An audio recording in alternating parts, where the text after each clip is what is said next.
Hello friends, welcome to நெல்லை சமையல். நாம் இன்றைக்கி வேர்க்கடலை சட்னி எப்படி பண்ணுறதுன்னு பார்க்கலாம். சட்னி பண்ணுறதுக்கு ஒரு மிக்ஸி ஜாரில் 1 கப் அளவுக்கு வறுத்த வேர்க்கடலை, 5 வரமிளகாய், 4 பல் பூண்டு,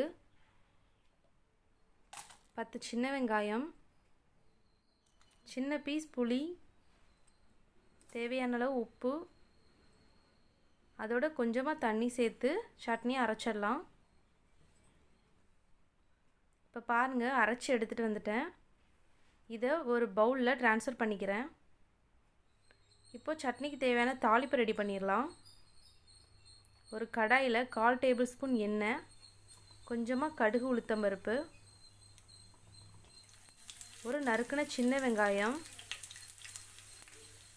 ஒரு வரமிளகாவை 2 கிள்ளி சேர்த்துருக்கேன்,